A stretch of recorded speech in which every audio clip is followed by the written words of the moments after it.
Welcome to the Microsoft podcast. It's going to be Microsoft, Bethesda, Microsoft, Blizzard, Microsoft. Is it? I don't know. I didn't look. Oh, okay. There's just at least three things I can think of that are. Well, I hope I have them all. You have at least two of them. Okay. I'm assuming you have the third one as well. Oh. I don't know if I'd assume that. And then, or I guess, international biggest crash outage ever time. Did not include it. Yeah. Did not really technically relevant, I guess, but I mean, it is interesting. Yeah, it's interesting. Interesting, but like hysterically interesting. Yeah. That all airline traffic essentially grounded to a halt. Except for Southwestern. Yeah, because apparently this is a rumor I saw, I don't know if it's true, but they apparently might run on Windows 3.1. Which is terrifyingly potentially true. But didn't crash. True. Wild. Yeah. What's old is new again. What a fucking thing to wake up and see of like, oh, hey, by the way, everybody that's wondering, everything in the world is down, including defenses and all the most important stuff in the world. Some countries 911 stuff is some states 911, just like so many things that are affected by this that it's unfathomable at some degree to think of how much is actually affected. Kind of puts into perspective how fragile all these things are. To be fair, there are ways that this doesn't happen, but we, sometimes in the name of security, some people think things are better than others. It's not to say there's still not a potential for anything like this to happen. It's just that, there's always chickens and eggs in 2020 and Y2K and Y2K, which didn't happen, and this is kind of what they were worried about. But I think it was 2010 that McAfee had a similar, maybe not to the same scale, but a similar massive blow up, and a whole lot of other issues. And it was a similar thing, and caused them to plummet and get sold. Like it was a whole thing. So above my pay grade, above mine. But hey, you want to talk about things that are still above our pay grade but more relevant? Sure. Let's talk about FTC. And news headline number 1: the federal. Oh wait. It's Gamers 2 Podcast, your weekly roundup of news and commentary related to the video game industry and anything else that might pique our interests. Forgot to do an intro. But wait, there's more.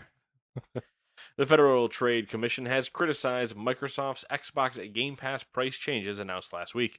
In a letter filed with the U.S. Court of Appeals, the FTC said Microsoft's actions are inconsistent with what the firm had previously said about price increases, and that it is exactly the sort of consumer harm from the merger that FTC had alleged. As noted by the FTC, in discontinuing the Xbox Game Pass for console tier, users of that product must pay 81% more to switch to Game Pass Ultimate. It added that the new Game Pass Standard tier costs 36% more than Game Pass for console and doesn't include games released at launch.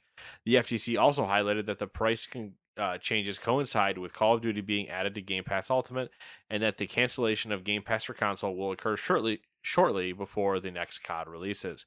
The FTC concluded that, quote, Microsoft's post-merger actions thus vindicate the congressional design of preliminary halting mergers to fully evaluate their likely competitive effects and judicial skepticism of promises inconsistent with a firm's economic incentives. End quote. That was some mumbo jumbo. There's a lot of big words in there.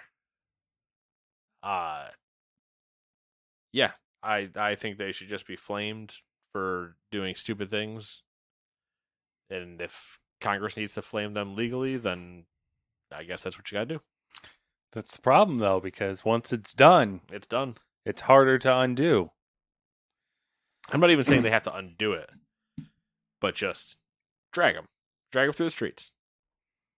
Throw stones at them? Congress can't throw stones. Glass houses and all that. It's true. They probably can't even lift a stone. They don't. They've never. They've the only thing they've seen as stone is the age that they came from. Yeah, you have to wake them up first. And they're only going to get awake if you threaten one of their capitalist ideas. Yeah. Yeah. Oh, well. Number 2. Former Blizzard Senior VP John Haidt and former Bungie COO Holly Barbakovi has joined Hasbro. Barbakovi will take on the role of Chief People Officer, while Haidt, who served as SVP and General Manager on the World of Warcraft franchise during his 12-year tenure at Blizzard, will join as President of Wizards of the Coast and Digital Gaming. As President of Wizards of the Coast, Haidt will oversee Hasbro's network of gaming studios and digital licensing agreements, as well as strategy for its Dungeons & Dragons and Magic the Gathering franchises. Barbakovi, who previously served as Wizards of the Coast's VP of HR from 2016 to 2020, returns to Hasbro to lead its human resources portfolio. She has also held senior positions at Microsoft and Amazon Games.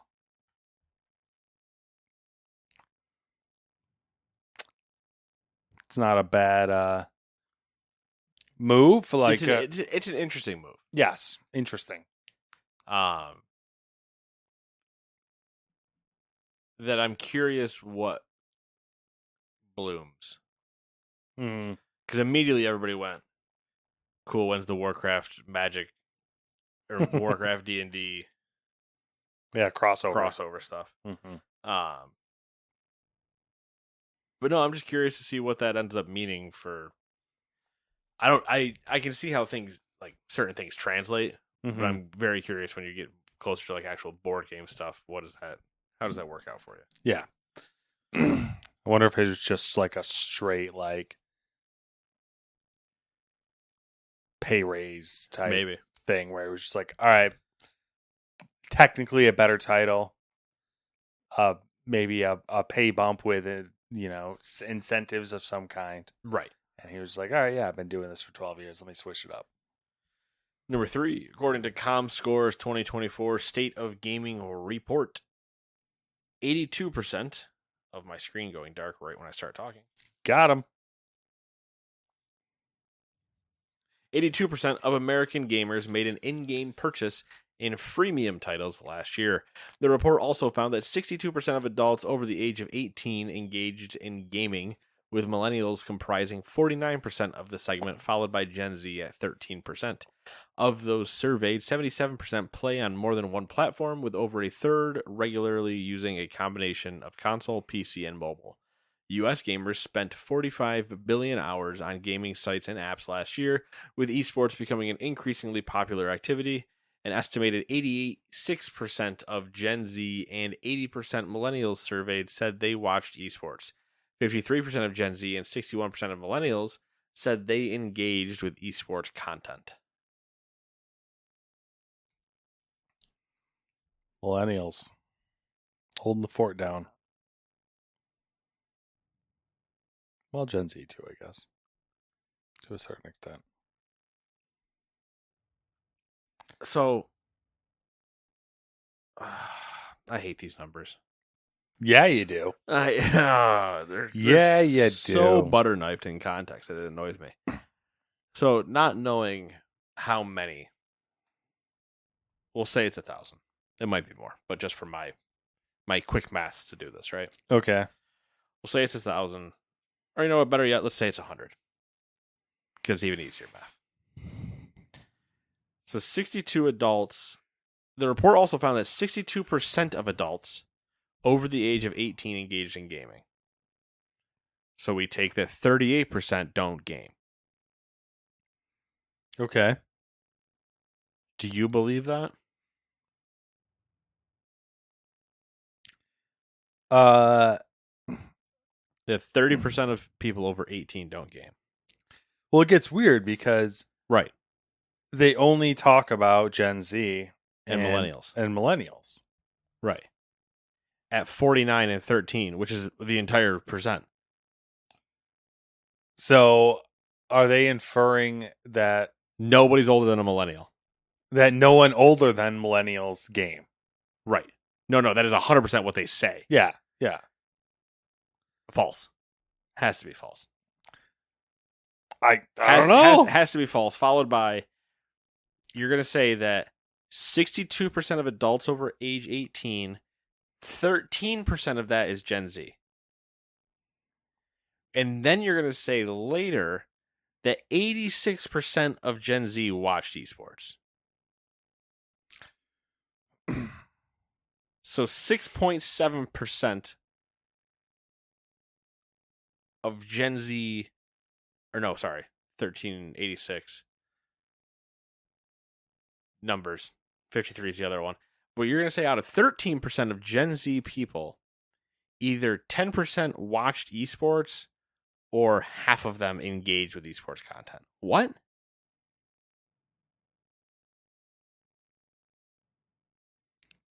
Just none of this makes any sense to me. Yeah, I guess that's what they're saying. So there's a few things that just don't check out. Of those surveyed, an estimated 86% of Gen Z surveyed said they watched esports. And then the next one said they engaged with esports content. Yeah, what's the difference there? I don't know.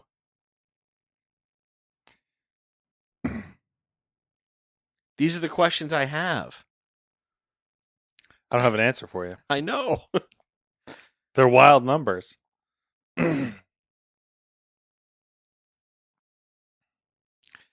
Yeah, I don't know. It's hard to believe that only 13% of Gen Z game. That doesn't make sense to me. No, that's impossible.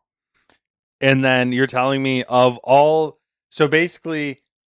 But it might be 13% of the people that they surveyed happen to be Gen Z. Yes. That's what... We're missing the context of numbers. Because the 38% of people that are missing from this survey might be 95. And they just failed to acknowledge that.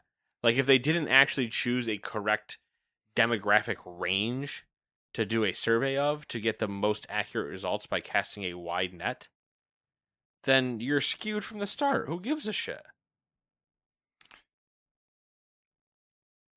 It's another one of those. I think surveys just don't work anymore. I don't think they ever did, frankly. Well, they worked pre-internet. I think the last time they worked was maybe Rome. Okay. And even that is debatable because Rome, you could do a survey, but it never mattered what your people wanted. Well, it was like easy voting. because they only cared about what, landowning men said. Yeah, they cared about whatever they could fit in a fucking amphitheater. And that's it. Listen, I think we just need to bring back town criers. Well, how does that help us? It doesn't. Okay. Just makes it an annoying person in the middle of town. Exactly. Just complicates things. What's any different than Twitter? That's a good point. Ugh. Just vote, just audible. All right, I take it back. Like, what you want me to just put a robot in the middle of town that just reads tweets out into the... With the new information you provided, I rescind. I think town crier, bad idea. You just pay the town crier to say whatever you want. I mean, that's kind of what happens now. Exactly. Somebody would have a job, I guess. Yeah. Someone would, minimum wage, $7.50. Put them in a weird outfit. Yeah. Get a sign. Give them the big cone or whatever. I was thinking of giving one of those signs with an arrow on it that just doesn't point to anywhere. Oh. Better yet if it's a double-sided arrow and it's just like you're outside Little Caesars. Well, you said that and I immediately hear why we got a fucking sign dancing dude or whatever. Why not? Yeah. He just also now yells. All right. There it is. Perfect society. That's how you do it. Number 4. New Sweden-based studio Blue Scarab Entertainment has raised $7 million in seed funding in a seed funding round led by NetEase and Behold Ventures. Why is NetEase doing seed funding?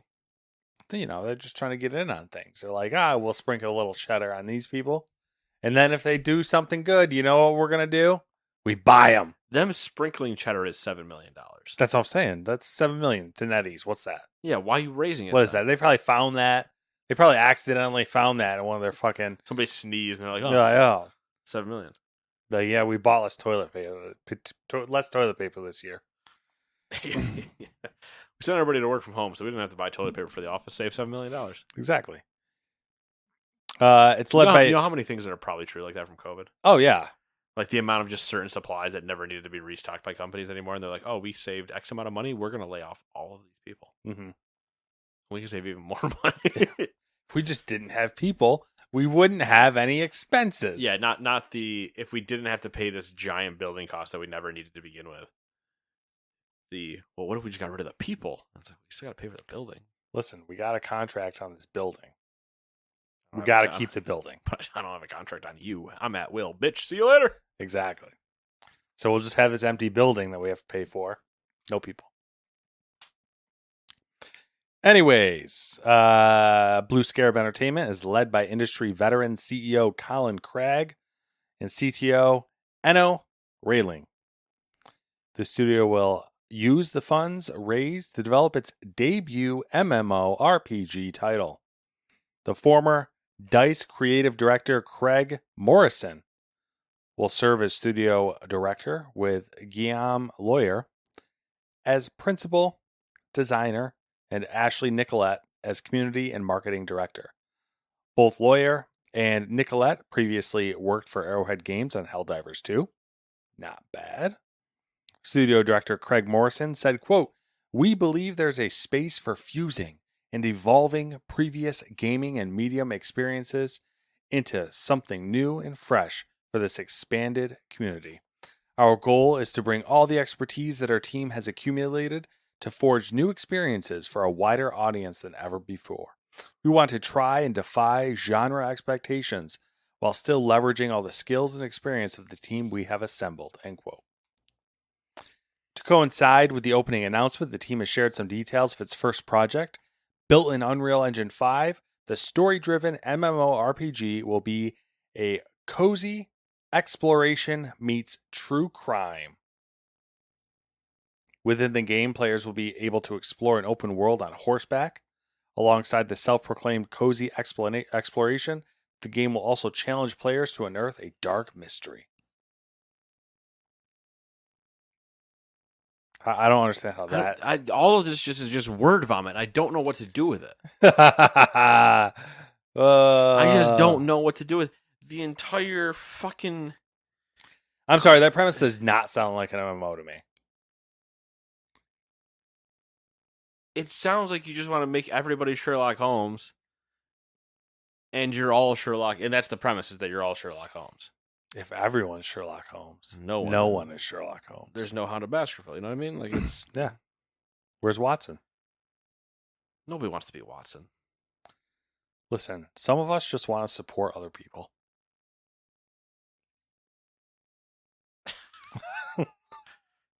Not being the hero. Some of us just want to lift other people up. Disgusting. I don't know what I would do if I actually met one of those people. Who is like, I just want... I'm thinking like supreme optimist, but is just nothing but always uplifting other people. Yeah, that's too much. And not like in the way that they're like not ever lifting themselves up, like not in not in the hallmark way of like, hey, why don't you like listen to your own, be your own person. You don't have to help, like no, like that is just genuinely their trait is to their entire role is pleaser and helper, and they are fully content in that and have no ambition. Like, I don't know, I don't need to do anything. Like, he's doing good, so I'm helping him.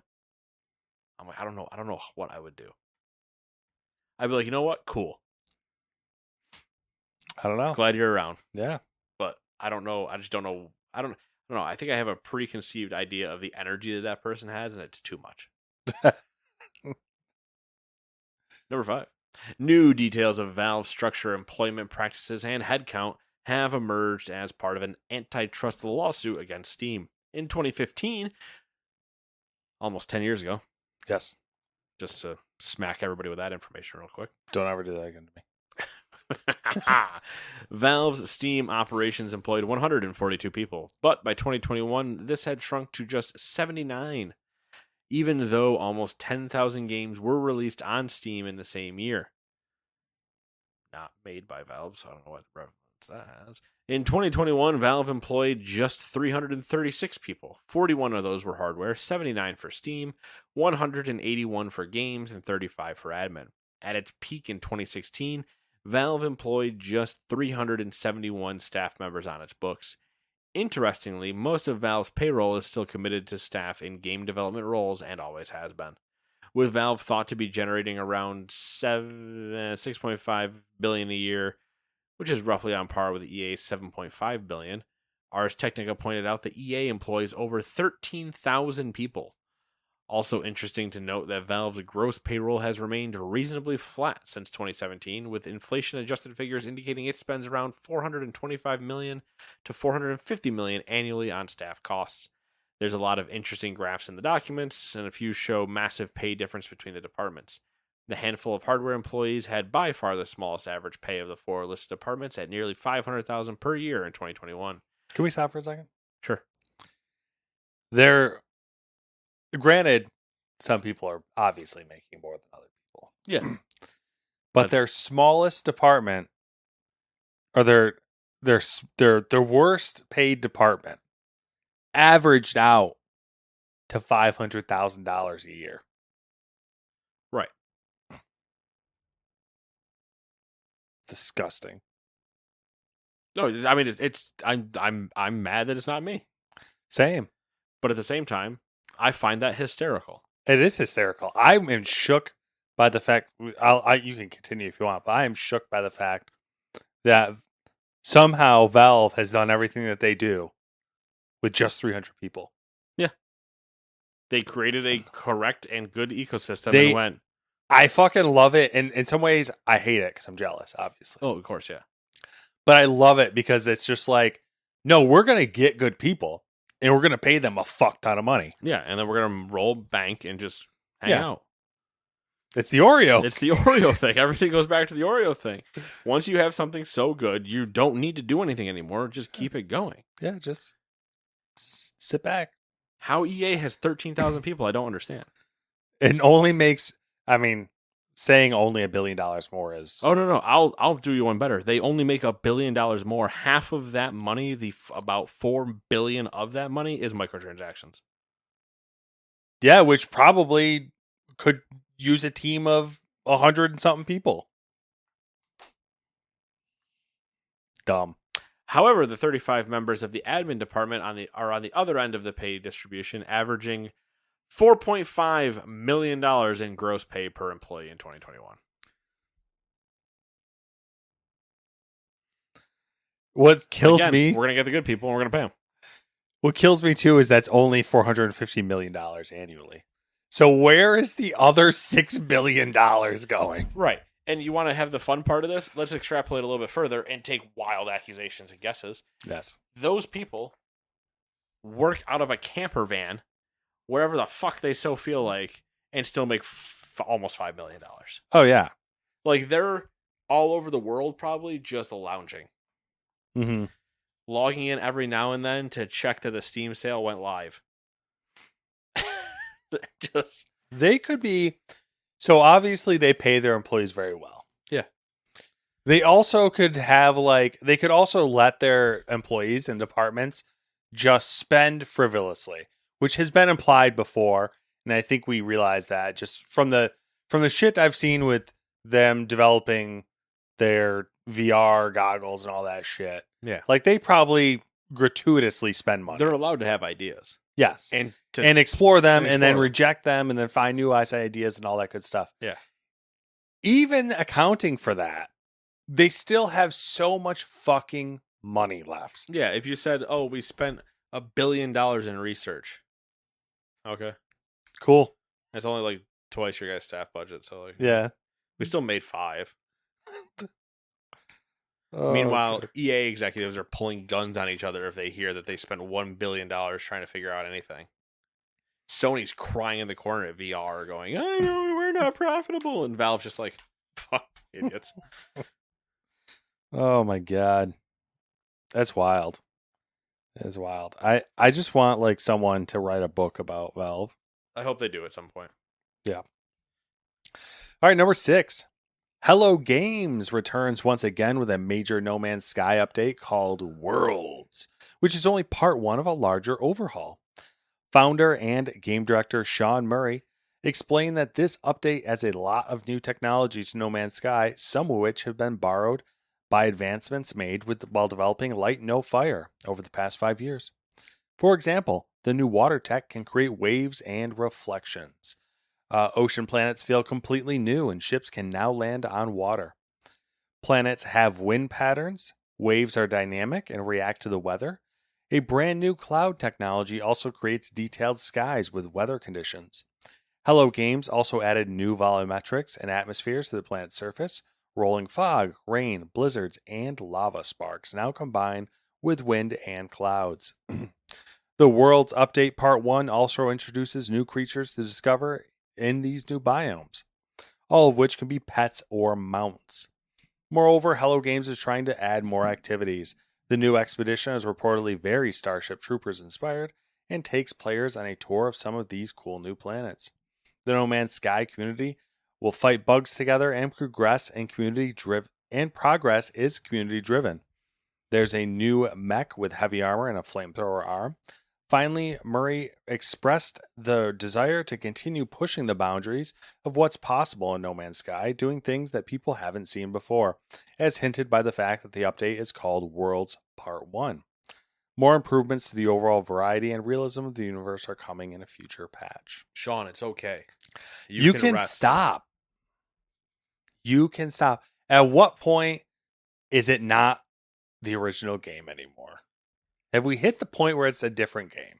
Yes, about 6 things ago. Every once in a while when I see these updates, which I feel like they just fucking came out with one. Yeah, the Double Galaxy one. I always want to like fire up the game and just be like, what's this thing look like now? Yeah. Because last time I played it, there wasn't mounts, there wasn't mechs, there wasn't pets, there wasn't there wasn't the Double Galaxy. There was none of that shit. Throw that. Yeah, I mean, we played a little bit. You played a lot more than I did, but got to the point where you had infinite money. Yeah. And we're like, okay. Yeah, it's cool. I did my thing. Yeah. And then it was just like, all right, yeah, now what if we do that again? But then, like, what if we throw it in VR? Yeah. Yeah, I forgot about that. There's VR now. Yeah, it's wild. Absolutely wild. Underwater bases. Yeah. Yeah, that was right after the money thing. Yep. All right, here we go. Number 7. Now for some Halo rumors that we might have touched on last week. Bathrobe Spartan, who has proven reliable regarding the popular series in the past, recently revealed some new information on the franchise's future and its developer. According to the report, based on information received from current and former 343 Industries employees, the studio was downsized in 2023 and 2024, going from around 500 employees to less than 280. Internal communications and marketing teams were also cut, with Microsoft now managing them. Hold on a second. 343 Industries. More employees than Valve. True. As Microsoft is no longer confident in 343's Industries' internal development, future entries in the series will be developed by other studios, with the series developer focusing only on the concept and pre-production phases and supervising development. Regarding future Halo games, Bathrobe Spartan revealed that 2 big projects are currently in pre-production phase. It is being speculated they are working on a Halo CE remake and then the next main entry in the series, the latter featuring a multiplayer mode with a high number of players. Despite seemingly doing well on the market, Halo Infinite reportedly did not meet Microsoft's target. As such, only Forge will continue to be supported after content that is already in development has been released. Jez Corden said this information is false as fuck in case you believed it. Yeah. So who knows? We'll see. We will see. Maybe. I can believe that they don't trust 343 anymore, and that Halo did not hit that Infinite did not hit their standards. Yeah. Because it didn't hit mine. Yeah, I don't have any issue. If this is the direction Microsoft went, I have no issues with it. I'd be a little annoyed they're remaking CE, but like, yeah. The game side of it, whatever. I don't know at this point. I don't even know what you do. I actually like. we've talked about it multiple times. It's Let's kind talk of about it again. annoying. It's kind of annoying how Halo Infinite could have been so much better. Agreed. And again, certain things that were just, why isn't this at launch? Yes. All right. Got some little medium-sized stories here that are not quite massive, but number 8, for some godforsaken reason, Ubisoft had a good first quarter this year, with sales being up 12% over the previous year. Ubisoft specifically cited XDefiant's 10 million player milestone as an encouraging start. In general, all their games are doing better than expected. For example, results were further boosted by Assassin's Creed Shadows pre-orders, which overperformed by also driving sales of older games in the franchise. Fucking Ubisoft. Every time I'm like, oh, Ubisoft, they're such a piece of shit company. Oh, they're going to be do so bad. And then they're like, oh, we've had a really good quarter. Everyone's playing Siege and X Defiant, and everyone pre-ordered Assassin's Creed and, Skull and Bones. I'm like, what the fuck? Am I out of touch now? I'm old? No, Whatever. it's the kids that are wrong. Exactly. Number 9. The International Olympic Committee has announced that the first Olympic esports games will be held in Saudi Arabia in 2025, surprising no one. The IOC and the National Olympic Committee of Saudi Arabia have entered a 12-year partnership, and the games will be held at regular intervals. A city and venue have yet to be scheduled. Boo! Saudi Arabia. They got all the things. Money. They got a lot of that. That sweet, sweet oil money. Y'all got any of that oil? Sweet, sweet oil money. Number 10. Amazon's Fallout show has received 16 nominations for the 76 Emmy Awards. They include a nomination for Outstanding Drama Series, which pitched the show against the likes of the Three Body Problem, not the Shogun, The Crown, Slow Horses, and Mr. and Mrs. Smith. Walter Goggins is also nominated for Outstanding Lead Actor in a Drama Series for his portrayal of the Ghoul. Fallout is nominated for Writing, Visual Effects, and Production Design, among other awards. Good for them. Yeah. I'm sure they'll win some. Yeah. Not like I give a shit about the Emmys, but Yeah. Awards? What are those? Dumb. Rumor Roundup. The next game from the Like a Dragon studio, Ryo Gagakoto Gotoku, will be revealed at the Tokyo Game Show in 2024. Let's go. Gamescom 2024 will feature more exhibitors than ever before. So many. Yeah, all the exhibitors. A pre-release build of Warhammer 40k Space Marine 2 has reportedly leaked online. Which they made a statement saying they're very sad about it. An early mid-development image of Bioshock 4 has reportedly been shared online. A hacker group of furries claim to have leaked more than 1 terabyte of internal data related to Disney projects. All right. I don't know if they're actually furries, but that sounds right. Information about an as-yet unannounced Aliens Fireteam Elite 2 has seemingly appeared online, thanks to the Disney leak. According to Ubisoft, plans for a live-action series based on the Driver franchise have been shelved. However, the company has claimed it's still planning projects related to the series despite no major game release in over a decade, and ignoring all the other ones they could remake instead. Yes. And as per usual, I'm sticking all Ubisoft news like this in the rumors because I don't fucking believe them. True. Here's a good one. An active Pinterest account from a Bethesda Game Studios employee contains a lot of pins for concepts for the upcoming new entry in the series. Judging from these pins, it looks like the game will be set in Hammerfell. I thought that was a funny one. People were like, oh my god, it's going to be in Hammerfell because this random Pinterest account Likes Hammerfell. likes Hammerfell. The PlayStation 5 Pro is still on track for 2024, according to information shared with developers earlier this week. According to rumors online, The Sims 5, also known as Project Renee, has been canceled. Instead, the team is shifting their focus for more Sims 4 content. Blizzard Entertainment began emailing its users 1-month PC Game Pass trial codes, fueling speculation that Blizzard games are coming to Game Pass soon. Gears of War E-Day may be heading to PlayStation at some point, based on a job listing. A style guide for the Minecraft movie link. Wow, fucking Christ! Read the thing. A style guide for the Minecraft movie leaked online with some possible plot info. Did you see this? No, because I don't care about the Minecraft movie. It was.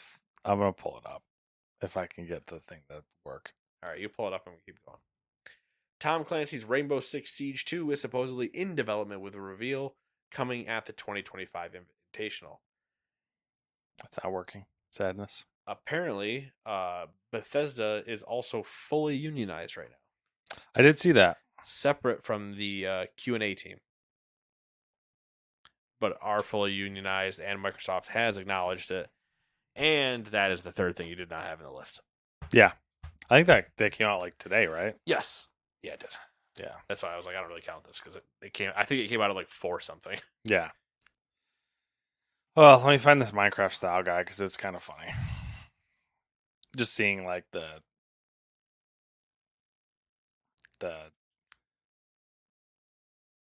design.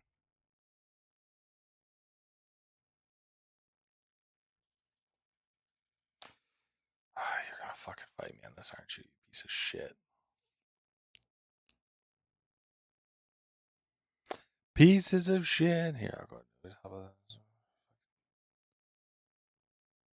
Now, when it says style guide, is that like a thing, or do they literally mean outfit? It's struck. They mean like, it's been removed for copyright. You son of a bitch. Oh, you can't win them all. No, I'm not done. I'm not quitting. I'm not a quitter. Nope. He's not a quitter. I'm not a quitter. Here we go.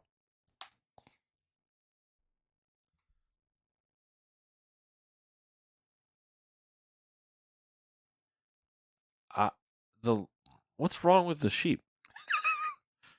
Literally everyone's. I don't know. It's a good question. Why is it looking in 2 different directions? It's dumb sheep. There's also a little like bio in there that talks about like what the possible plot of the movie is.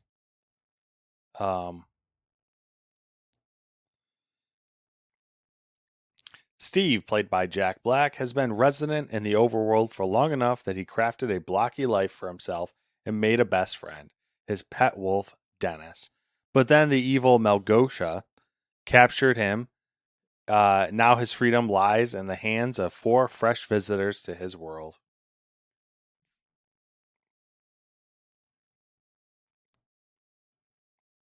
Sure.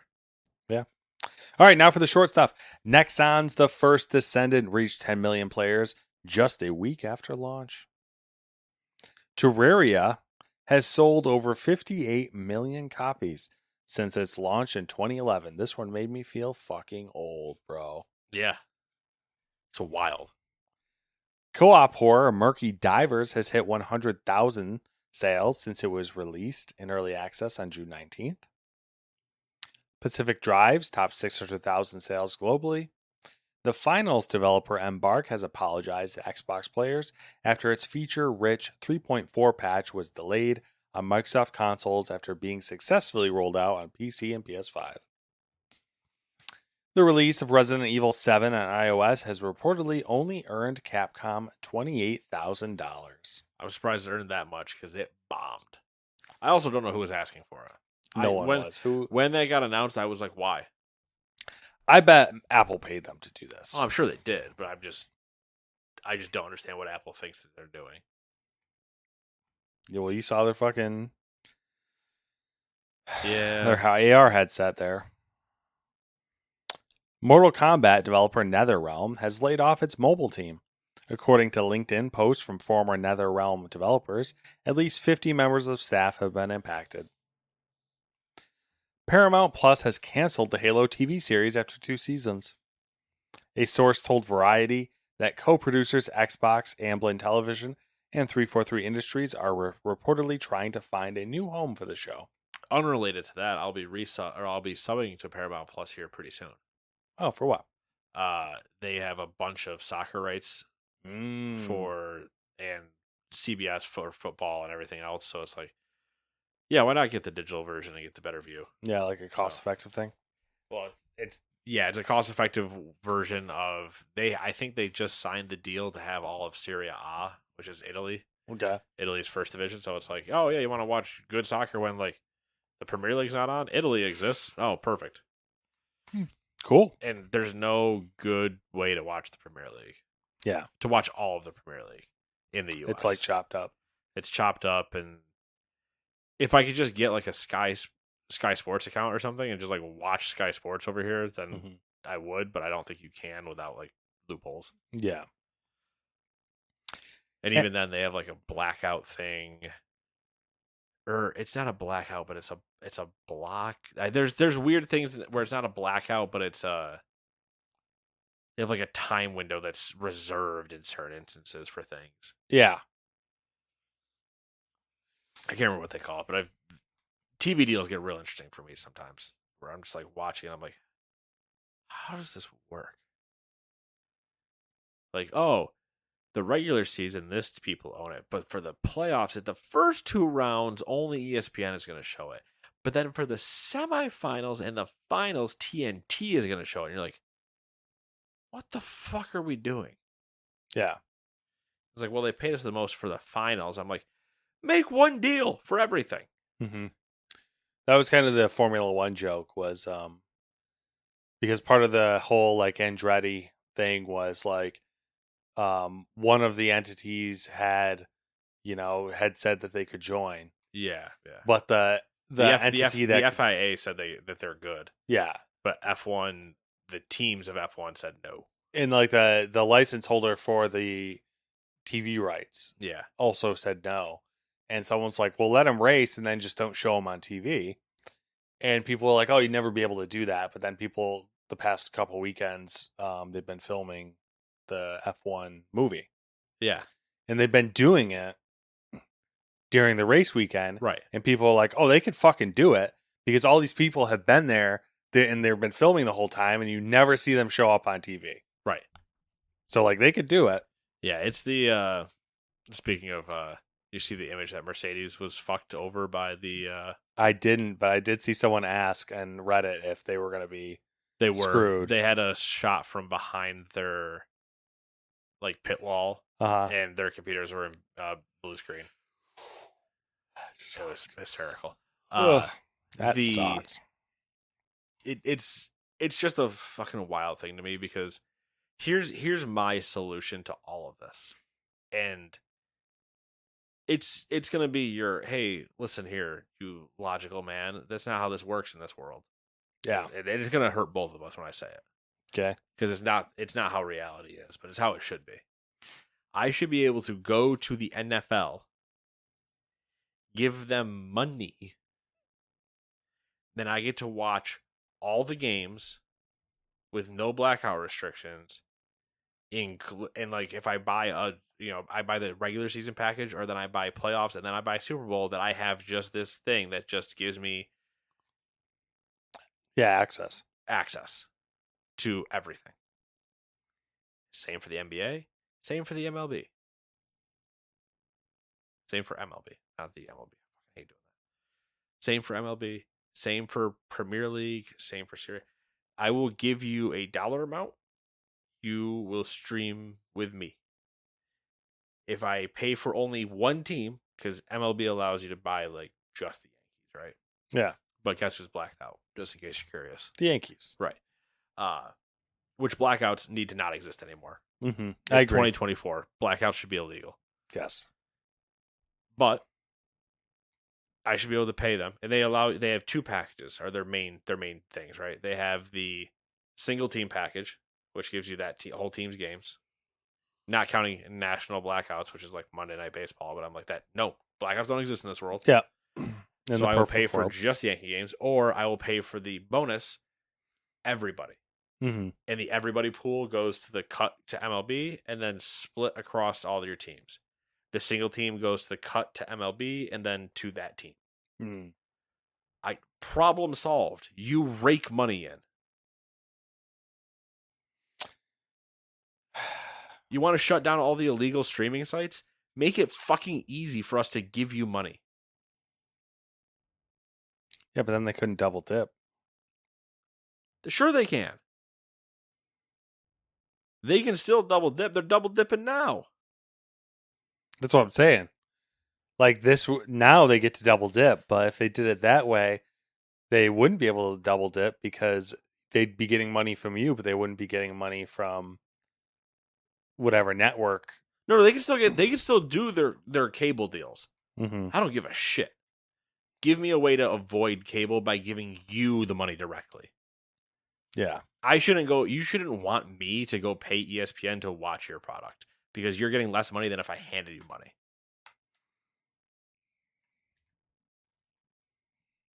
I don't know. Idiots, man. All right. I will destroy the bourgeoisie. Blackouts are dead. Long live the king. Animation and visual effects company Axis Studios has closed down, laying off 162 people. Perhaps best known in games for the Backwards Dead Island cinematic teaser, Axis also worked on some of the industry's biggest franchises, including Halo, Gears of War, League of Legends Wild Rift, Magic the Gathering, and Warframe. Microsoft has reportedly shut down one of its diversity, equity, and inclusion teams. An internal email sent by a former lead of the team said staff were cut on July 1st due to changing business needs. What a good blase. Yeah.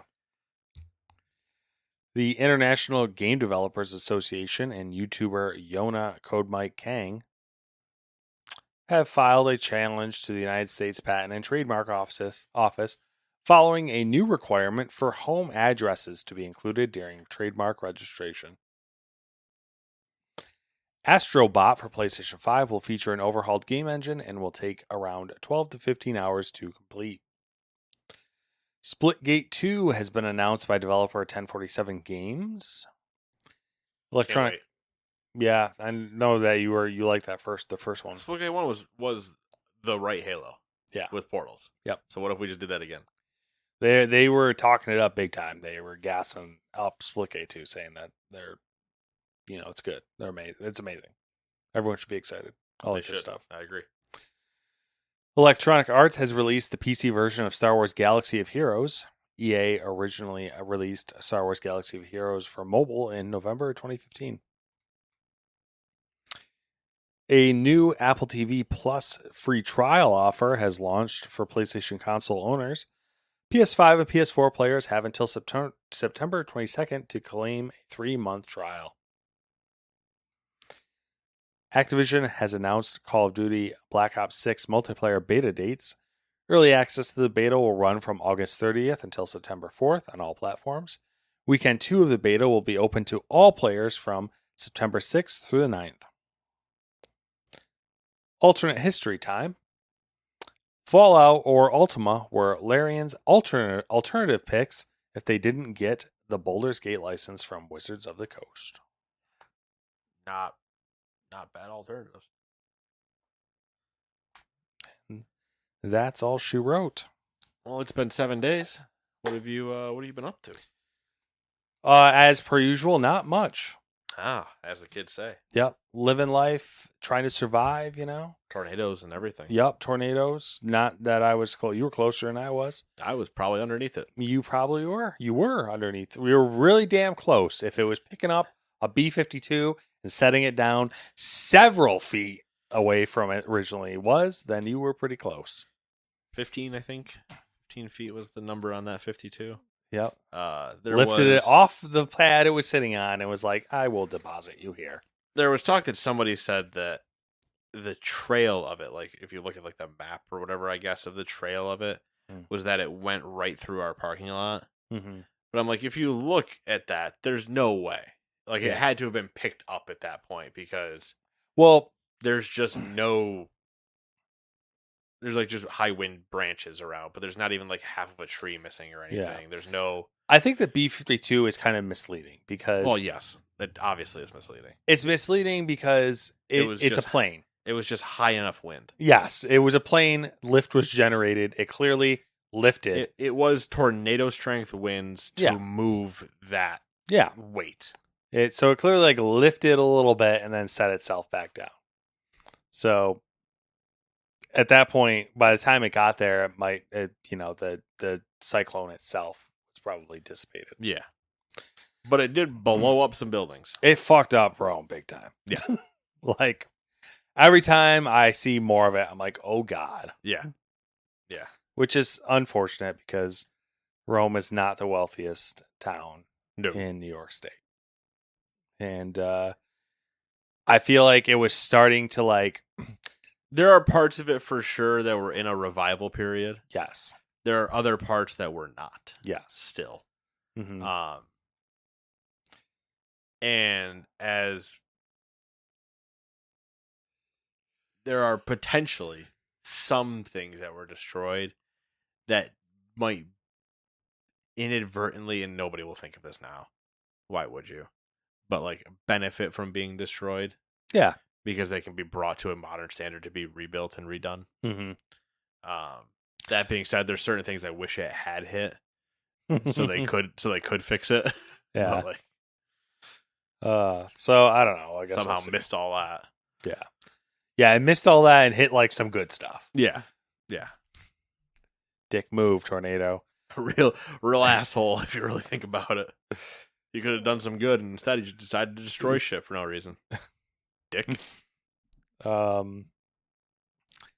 Yeah, I started another book. Uh-oh. Called Shattered Sword. Okay. And it is the Battle of Midway. This is about a dagger. No, maybe. I don't know. I haven't got that far into it yet. I just think that just if you shatter a sword, you just have a dagger.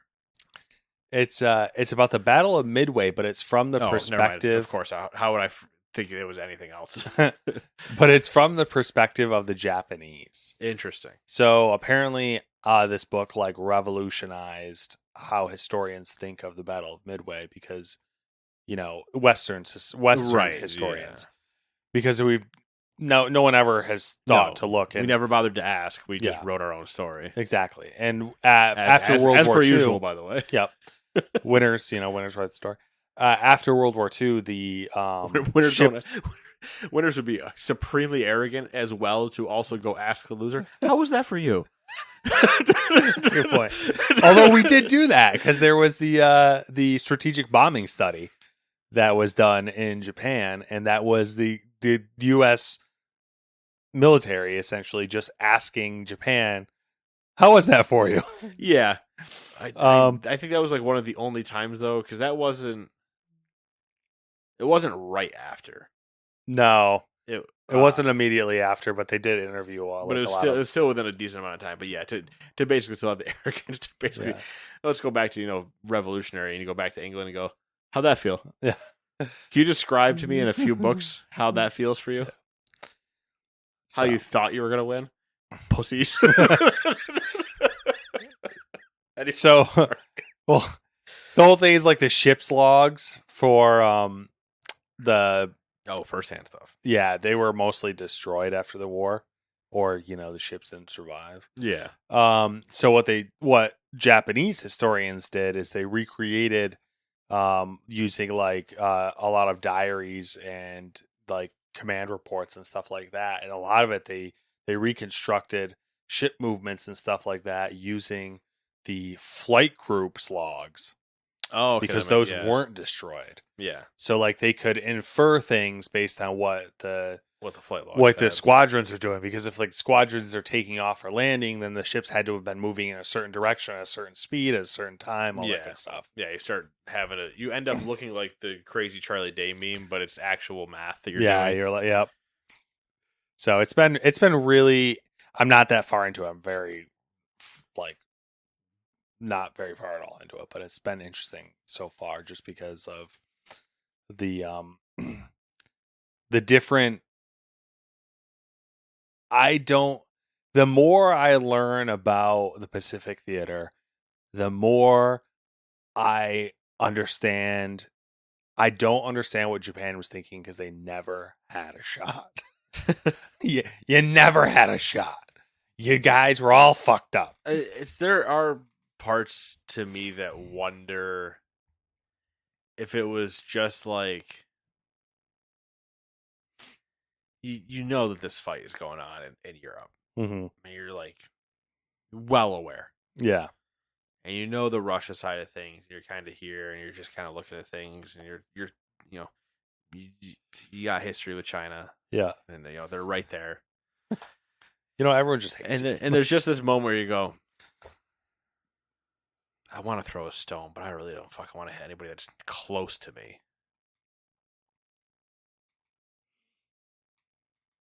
That fucking kid, and and it's just the want to be involved, Yeah.